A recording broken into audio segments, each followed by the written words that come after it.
Captain Olivia Summers stared at the large screen in Earth Defense Force headquarters. Her coffee grew cold beside her keyboard as she studied the impossible readings. The object had appeared just beyond Neptune's orbit 6 hours ago.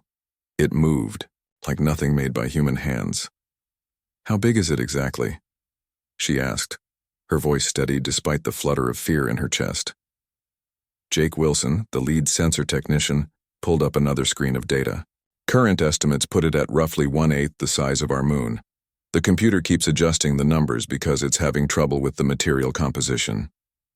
Olivia nodded slowly. 15 years in the Earth Defense Force had prepared her for many things, but not this. First contact with an alien civilization was happening on her watch. "Who else knows?" she asked. "Just this room for now. The automatic alerts to government officials go out in 20 minutes unless we override them." Olivia looked around at the 5 other people in the monitoring station. All had stopped their regular duties and were watching her, waiting for direction. "Send the alerts now," she said, "and get me a direct line to President Wright." 3 hours later, the world's governments were in chaos. Emergency meetings filled secure conference rooms across the globe. Military forces worldwide went to high alert status. Religious leaders called for calm.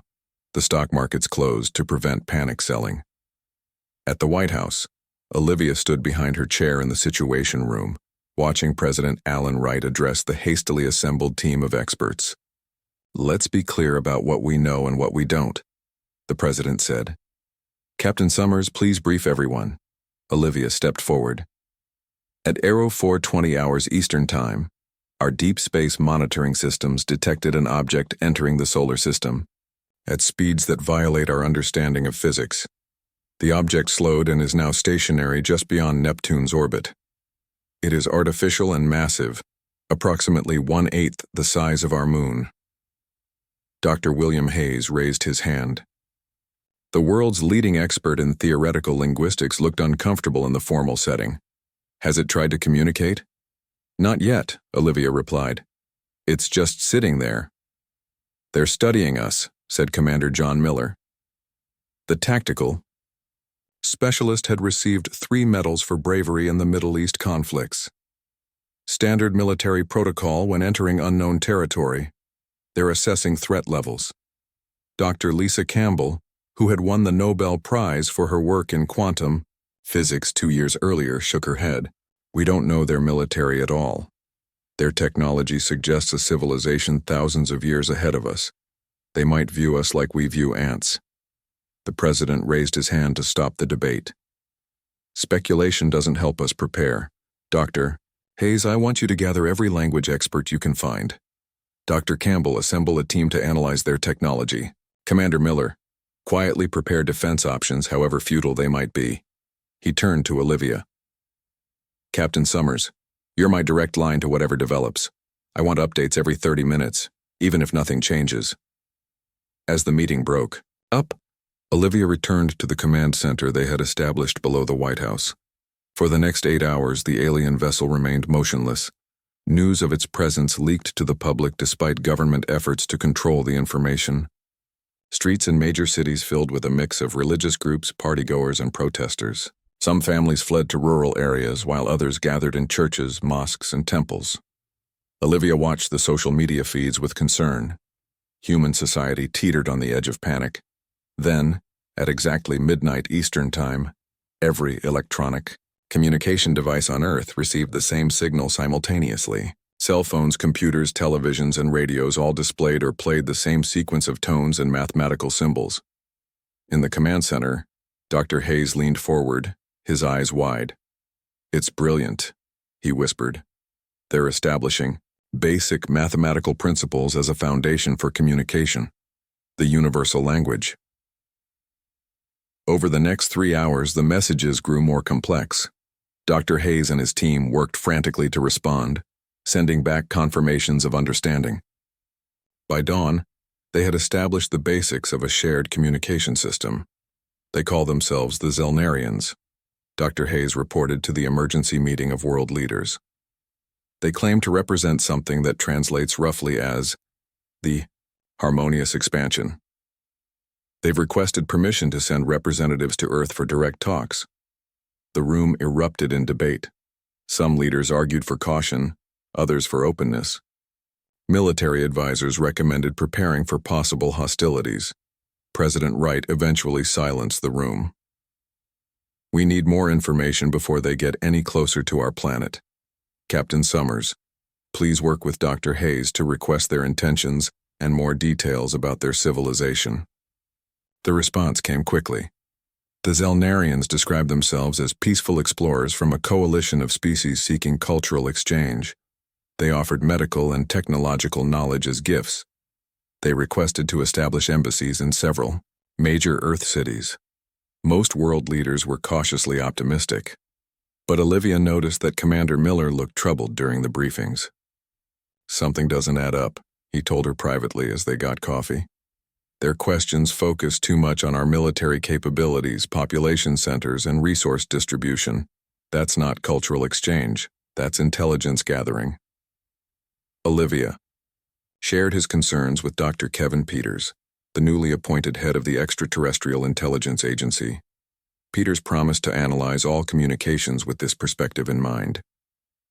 2 days later, the Zelnarians sent a smaller vessel toward Earth. About the size of a cruise ship, it established orbit and requested permission to land a diplomatic team in Geneva. As preparations for the first face-to-face meeting began, Olivia received an urgent message from Dr. Peters. His analysis had found disturbing patterns in the Zelnarian communications.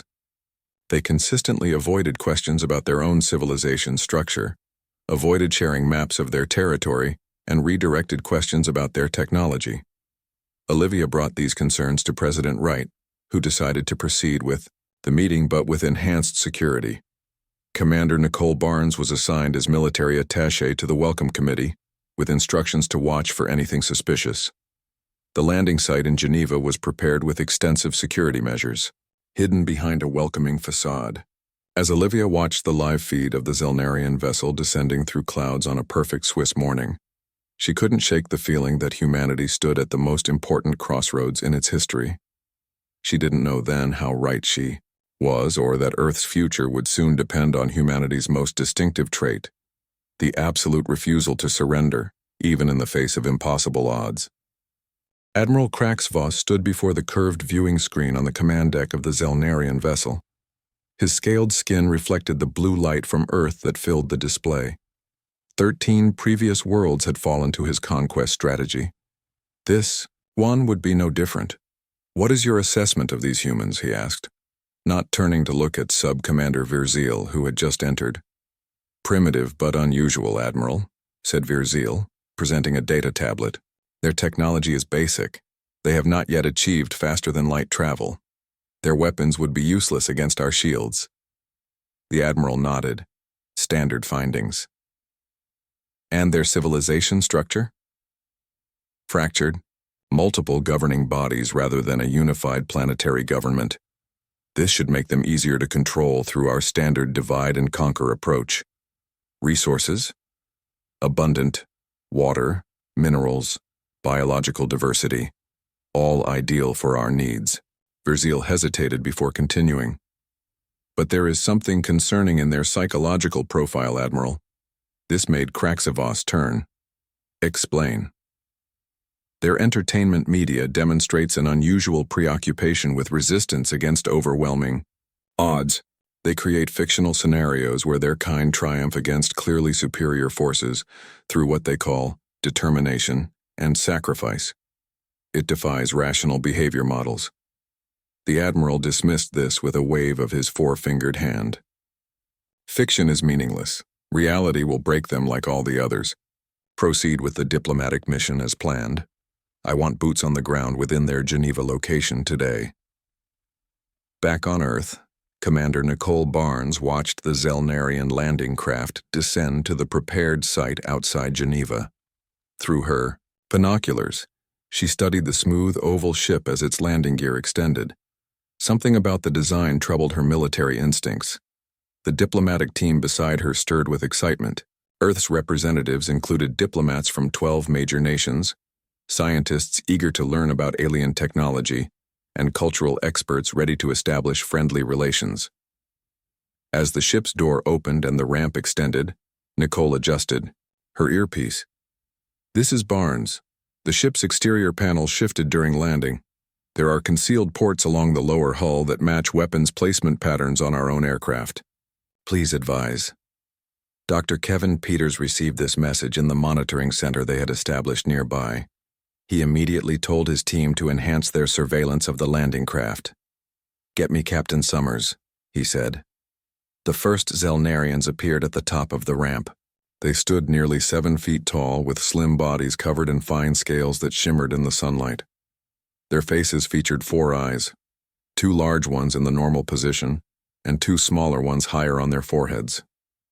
They wore fitted uniforms of a material that seemed to change color slightly as they moved. Earth's welcome committee stepped forward with rehearsed greetings.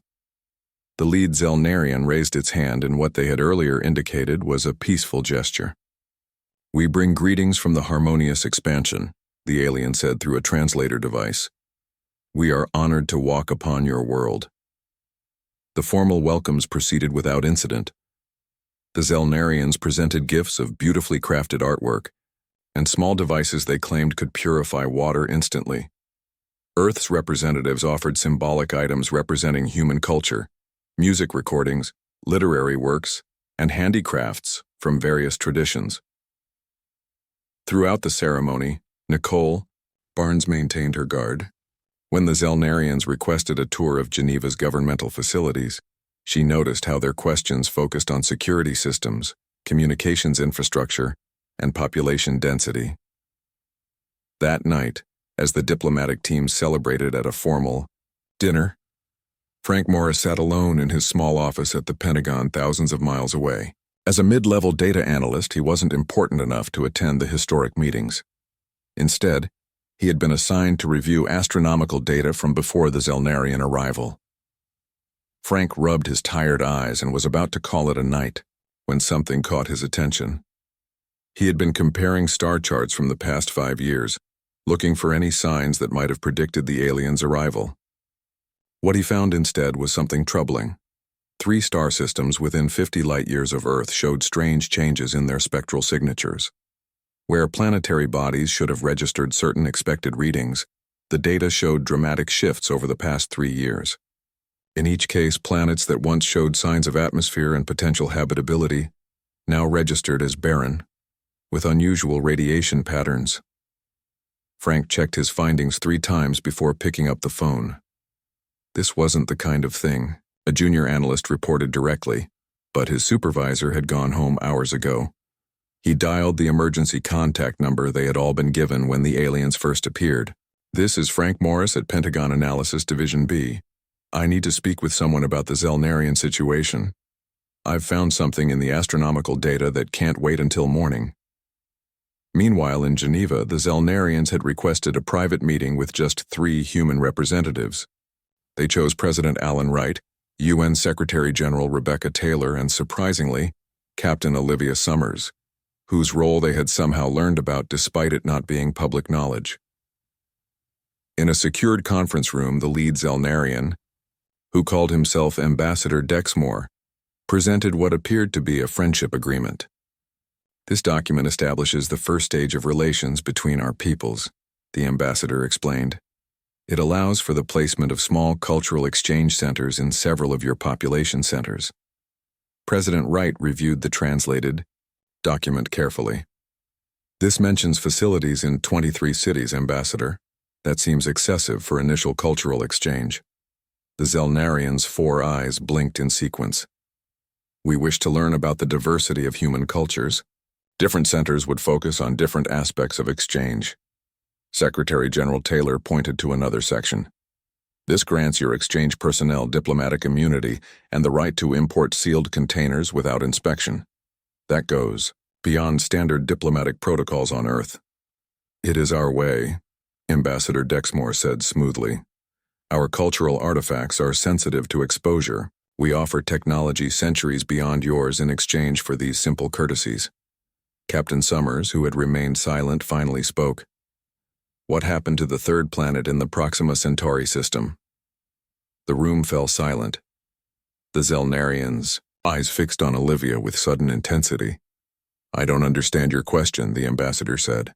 "Our astronomers have records of changes in nearby star systems," Olivia continued, her heart racing but her voice steady.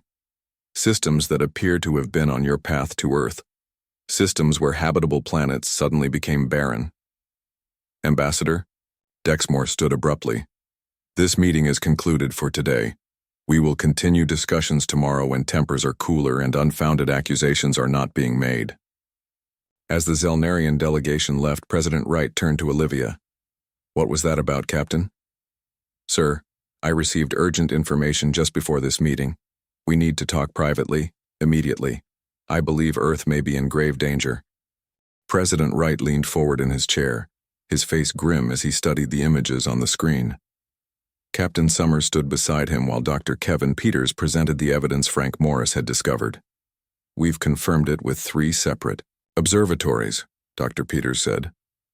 "These planets used to have atmospheres and signs of possible life. Now they're just dead rocks with unusual radiation patterns." Frank Morris, the analyst who had made the discovery, nervously cleared his throat. "The pattern of devastation follows what appears to be the Zelnarians' path toward Earth. Each system shows the same result: planets stripped of resources and left uninhabitable." Secretary General Rebecca Taylor shook her head in disbelief. "Are we certain this was the Zelnarians and not some natural disaster?" Dr. Daniel Wright, who had been working to decrypt the aliens' communications, stepped forward. "We've managed to access some of their historical records from the transmissions they've been sending back to their main fleet. They call themselves the Harmonious Expansion, but a more accurate translation would be Consuming Growth. They've conquered hundreds of worlds using the same strategy." He displayed a timeline on the screen. "First, they send scout ships to assess a planet's defenses and resources. Then they establish cultural exchange centers, which are actually forward military bases. Within months, they bring in their main fleet and take over completely. Any resistance is met with overwhelming force." The room fell silent as the implications sank in. Earth wasn't being visited. It was being prepared for conquest. "Commander," John Miller broke the silence. "What about their technology? Can we fight them?" Dr. Lisa Campbell shook her head. "Based on our analysis, they're at least 500 years ahead of us technologically. Their smallest ships could likely neutralize our entire nuclear arsenal." "Then we surrender?" President Wright asked, his voice tense. "No," Captain Summers said firmly. "We use what makes humans different." Ambassador Dexmore's reaction when I mentioned Proxima Centauri confirmed our suspicions. They don't want us to know about their previous conquests. That gives us leverage. Professor Mary Johnson, a specialist in human psychology who had been analyzing the Zelnarian communications, nodded in agreement. "Their psychological profile suggests they're extremely logical beings. They expect other species to behave rationally when faced with superior force. But humans are different." "How so?" asked Secretary General Taylor. "Throughout our history, humans have demonstrated a willingness to fight against impossible odds, to sacrifice everything rather than submit. Their records show they've never encountered a species with our psychological profile." Captain Summers leaned over the table. "I have a plan, but it requires us to bluff on a planetary scale." Meanwhile, aboard the Zelnarian command ship, Admiral Kraxavos was furious. "How did they discover what happened at Proxima Centauri? Our intelligence indicated their observation technology couldn't detect those changes yet." Ambassador Dexmore lowered his eyes in submission. "Unknown, Admiral, but it changes little. Their military capability remains primitive. We can accelerate the timeline if needed." Sub-Commander Verzeal entered with a data tablet. "Admiral, we've intercepted communications between their military centers. They're discussing something called the Samson Protocol." "Explain," ordered Kraxavos. "It appears to be a reference to one of their ancient stories, a captured warrior who destroyed the building containing himself and his captors. They're discussing a planetary version." The Admiral's eyes narrowed. "Clarify." "They're debating whether to activate charges they claim are buried deep in their planet's crust Antimatter devices powerful enough to destroy their entire world if triggered. Impossible, scoffed the Admiral. No species would destroy their own planet. It defies all rational behavior models. Verziel looked troubled. The psychological assessment team is not so certain, Admiral. The humans' historical records show multiple instances where groups chose death over submission. Their concept of freedom appears to outweigh survival in their value hierarchy. On Earth, the Emergency Council had approved Captain Summers' plan. Teams of scientists and military specialists worked around the clock to create convincing but fake evidence of a planetary self-destruct system. They called it the Samson Protocol, after the biblical figure who pulled down a temple on himself and his enemies. Sharon Rodriguez, an expert in digital security, ensured the fake plans were accidentally leaked in ways the Zelnarians could intercept. The plans included detailed schematics for supposed antimatter bombs positioned at key points along Earth's tectonic fault lines. Dr. Lisa Campbell created convincing scientific papers discussing the theoretical possibility of such weapons, making sure these too were accessible to Zelnarian intelligence. Will they believe it? President Wright asked as they reviewed the operation. The key is to make them uncertain enough that they won't risk it, Captain Summers replied. We don't need them to be completely convinced, just concerned enough to reconsider their standard conquest approach. Commander Nicole Barnes, who had continued monitoring the Zelnarian diplomatic team in Geneva, reported that the aliens had suddenly increased their data transmissions to their main ship. They're agitated, she reported. Something has them worried. Frank Morris continued analyzing astronomical data, looking for patterns in previous Zelnarian conquests. I found something interesting, he told Dr. Peters. In every previous case, they only targeted planets where resistance collapsed quickly. There's one system where they approached a planet but then bypassed it. I'm trying to figure out why. Meanwhile, Captain Summers prepared for the most important meeting of her life. President Wright had authorized her to lead a small delegation to the Zelnarian command ship. Officially, it was to discuss expanded diplomatic relations. In reality, she was to deliver Earth's warning. As she boarded the shuttle that would take her to the alien vessel, Commander Miller gave her final instructions. Remember, this isn't just about the actual threat. It's about convincing them that humans think differently than the species they've conquered before. Captain Summers nodded. I understand. We need them to believe that humans would rather die, free than live under alien rule. The shuttle lifted off from the Geneva spaceport, carrying Captain Summers and a small team toward the massive Zelnarian ship waiting in orbit. On her tablet was a simple message approved by Earth's united governments, a message that would either save humanity or doom it. As they approached the enormous alien vessel, Olivia felt the weight of all human history on her shoulders. She wasn't just a captain anymore. She was humanity's messenger carrying their defiance to the stars. The shuttle docked with the massive Zelnarian vessel with a soft thud. Captain Olivia Summers took a deep breath as the airlock cycled. Behind her, Dr. William Hayes and Commander John Miller stood ready, both trying to hide their nervousness. None of them had been in space before today, let alone aboard an alien ship. Remember, Olivia said quietly, show no fear. They respect strength. The inner door slid open to reveal two tall Zelnarian guards. Their scaled skin gleamed under the ship's lights, and their 4 eyes studied the humans with unblinking intensity. Follow, one of them said simply through a translator device. The humans were led through curving corridors that seemed to be made of a living metal. The walls hummed with energy, and strange lights pulsed in patterns that made Olivia slightly dizzy. After several minutes of walking, they entered a large chamber with a domed ceiling that displayed what looked like a star map. Admiral Kraxvoss stood in the center of the room, his commanding presence unmistakable. He was taller than the other Zelnarians they had seen, with deeper colored scales and ornate markings on his uniform. Captain Summers, he said, his translator giving his voice a metallic quality. Your request for this meeting was unexpected. The usual protocol for a primitive species is to accept our terms without question. Olivia stepped forward, keeping her back straight. Humans don't follow the usual protocols, Admiral. That's why I'm here. She activated her tablet and displayed images of the devastated worlds they had discovered. We know what happened to these planets. We know you've done this many times before. The harmonious expansion is just a pretty name for conquest and resource stripping. The Admiral's eyes narrowed, but he showed no other reaction.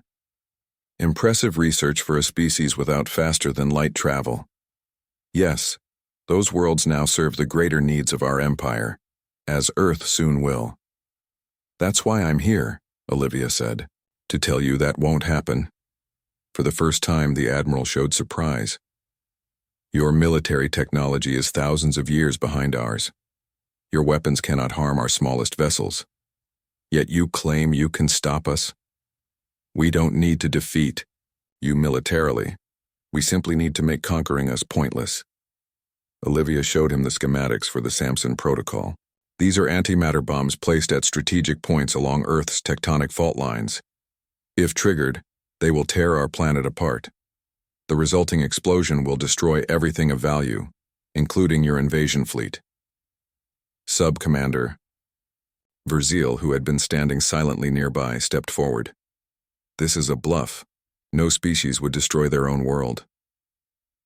You keep thinking that way because you've never met humans before, Commander Miller said. Throughout our history, we have chosen death over submission countless times. Dr. Hayes added, your psychological models don't apply to us. Humans have a saying, live free or die. It's not just words to us. Admiral Kraxvos studied the humans carefully. Even if this were true, only your leaders would need to be eliminated. The rest of your population would surrender once they realized resistance was futile. Olivia shook her head. The Samson Protocol isn't controlled just by our leaders. It's designed with redundancies. Thousands of our people have activation codes, spread across every continent. If your ships enter our atmosphere with hostile intent, if you fire a single weapon at our world, the protocol will be triggered. She leaned forward. You may destroy us, Admiral, but you'll gain nothing but ash and radiation. The Admiral turned away, moving to study the star map above them. For several long minutes, no one spoke. Olivia exchanged glances with her team, wondering if their bluff was working. Finally, Kraxvos turned back. In 13 conquest campaigns, I have never encountered a species quite like yours. Your claim will need to be verified, of course. Of course, Olivia replied, which is why we've prepared a demonstration. She nodded to Commander Miller, who sent a signal on his communication device. Seconds later, their shuttle pilot contacted them. Captain, Earth has launched the demonstration package. Impact in 30 seconds. All eyes turned to the large viewing screen that suddenly activated on one wall. It showed an image of the far side of the moon. A small dot appeared, moving fast toward the lunar surface. What is this? Demanded the Admiral. A small taste of what will happen to Earth if you continue with your invasion plans, Olivia said calmly. The dot struck the moon's surface. A massive explosion bloomed, far larger than should have been possible for a missile of that size. Advanced, holographic projectors hidden on the missile created the illusion of a much more powerful blast than the conventional explosives actually delivered. That was one small bomb, Olivia lied. The ones placed inside Earth are thousands of times more powerful and contain antimatter warheads. On Earth, military commanders watched nervously. The deception was a gamble. If the Zelnarians scanned the explosion site closely, they might detect the trick. But it only needed to work long enough to plant doubt in their minds. Sub-Commander Verzil conferred quietly with the Admiral, showing him readings on a data tablet. The Admiral's expression darkened. Your species continues to surprise us, he finally said. We will need time to consider this development. Take all the time you need, Olivia replied. But know this, Earth will never be your colony. We will never submit to the Zelnarian Empire. If you want our resources, you'll have to take them from a dead world. As they were escorted back to their shuttle, Commander Miller whispered, Do you think they bought it? I don't know, Olivia whispered back. But did you see their faces when that explosion went off? I think we at least scared them. Back on Earth, the waiting was the hardest part. For 3 days after Captain Summers returned from the Zelnarian ship, there was no response. Military forces remained at highest alert. Civilian populations were quietly moved to secure locations, though most were not told the real reason why. Rebecca, Taylor addressed an emergency session of the United Nations. "We stand at the most critical moment in human history," she said. "Either our bluff works, or we face a choice between submission to alien rule or fighting a war we cannot win." In the Pentagon Analysis Center, Frank Morris finally found what he was looking for. "I've got it," he told Dr. Peters excitedly. "The one planet the Zelnarians approached but didn't conquer. It had a peculiar radiation signature that made them think it was booby-trapped. They thought it was too risky." Dr. Peters smiled grimly. "Then our plan might actually work. They do avoid targets they consider too dangerous to their fleet." On the evening of the third day, the Zelnarian command ship suddenly changed position. Every military center on Earth went to immediate battle stations, fearing the worst. But instead of moving toward Earth, the massive vessel began to move away from the planet. Admiral Kraxvoss requested a final communication with Earth's leaders. The message was broadcast to all governments simultaneously. "After careful consideration of the unique situation your planet presents, the harmonious expansion has classified Earth as a prohibited acquisition target. We will be departing your solar system. This is not a surrender on our part, but a rational decision based on risk assessment." The message ended with what almost seemed like a note of respect. "In 13 campaigns of expansion, we have never encountered a species like yours. Your willingness to destroy yourselves rather than be conquered is disturbing. Perhaps it is best that your kind remains isolated." As the enormous ship moved away from Earth, Captain Summers watched from the command center with mixed feelings of relief and pride. Humanity had just bluffed its way out of alien conquest with nothing but psychological warfare and a few fake explosions. "Do you think they'll be back?" President Wright asked her quietly. "Maybe someday," she replied. "But by then we'll be ready for them." The Zelnarian command ship maintained position at the edge of the solar system for 17 tense days. On Earth, military forces remained at highest alert, while scientists worked around the clock to understand the alien technology from the small samples they had managed to collect. Captain Olivia Summers barely slept during this time. When she wasn't in briefings, she was studying every bit of information they had about the Zelnarians. Something told her the crisis wasn't fully over. "They're still watching us," she told President Wright during their daily update. "Their smaller scout ships are positioned throughout the solar system. They haven't given up." On the morning of the 18th day, the Zelnarians sent an unexpected message. Admiral Kraxvoss requested a final meeting, not on their ship, but on neutral ground, the International Space Station. "It's a trap," Commander Miller said immediately when the Security Council discussed the request. "They want to take out our leadership." Secretary General Rebecca Taylor disagreed. "If they wanted to destroy us, they could have done it already. I think this is something else." President Wright turned to Olivia. "Captain Summers, you've been right about them so far. What do you think?" Olivia considered carefully before answering. "I think the Admiral is genuinely curious. We've done something no other species has done. We've made them doubt their standard conquest procedure. I think we should meet them, but carefully." 2 days later, a small Earth shuttle docked with the International Space Station. The station had been evacuated, except for a minimal crew, and special quarters had been prepared for the historic meeting. Captain Summers led the Earth delegation, accompanied by Commander Miller and Dr. Hayes. When the Zelnarian shuttle arrived, only Admiral Kraxvoss and Sub-Commander Virzeal emerged. They wore no visible weapons, though Olivia suspected they had, technology that Earth scanners couldn't detect. The two groups met in what had once been the station's community room. Through the large viewing window, Earth hung like a blue jewel against the blackness of space. Admiral Kraxvoss studied the view for a long moment before speaking. "Beautiful world. It would have been a valuable addition to our empire." "Would have been?" Olivia asked carefully. The Admiral turned to face her. The Zelnarian High Command has officially classified Earth as a prohibited acquisition target, the first such designation in our 1,000-year history of expansion. Subcommander Virzil added, "Your psychological profile has been added to our threat assessment databases. The willingness to destroy yourselves rather than be conquered makes conventional conquest strategies ineffective." Olivia kept her face carefully neutral, not wanting to show her relief. Their bluff had worked completely. In 13 campaigns of expansion, the Admiral continued, we have never encountered a species like yours. Your tenacity is troubling. Humans have always preferred to die on their feet than live on their knees, Olivia said simply. The Admiral made a gesture that might have been respect.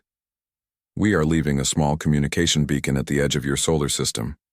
It contains star charts and information about our empire.